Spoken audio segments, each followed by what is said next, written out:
देशभरात अल्पवयीन मुलींवर अत्याचार वाढत आहेत। अशा विकृत मनोवृत्तीला ठेचण्यासाठी केंद्र शासनानं कडक कायदे आणण्याची गरज आहे।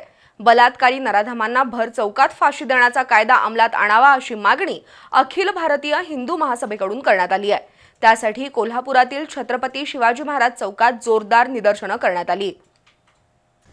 अल्पवयीन मुलींवर अत्याचार होऊ नयेत यासाठी सार्वजनिक फाशीचा कायदा लागू करावा। अशा नराधमांना भर चौकात फाशीची शिक्षा द्यावी। 30 दिवसात तपास आणि 60 दिवसात निकाल द्यावा। प्रत्येक जिल्ह्यात सेक्युलर आणि क्राइम रिस्पॉन्स फोर्सची स्थापना करावी। त्यामध्ये प्रशिक्षक महिला अधिकारी, फॉरेन्सिक टीम अशा विशेष युनिटची स्थापना करावी अशी मागणी अखिल भारत हिंदू महासभेच्या वतीने करण्यात आली आहे। तसंच बलात्कार प्रकरणात तडजोड करणाऱ्यांच्यावर सुद्धा गुन्हे दाखल करावेत। आरोपींची सर्व मालमत्ता जप्त करावी।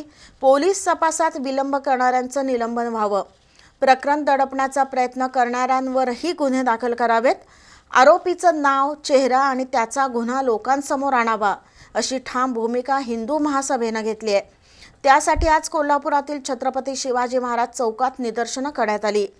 यावेळी राजेंद्र तोरसकर, नंदू घोरपडे, शिलाताई माने, रश्मी साळुंखे, विकास जाधव, प्रशांत पाटील, सुनीता भोसले, सुनील सामंत, बबन खोपकर, सुरेश जाधव उपस्थित होते।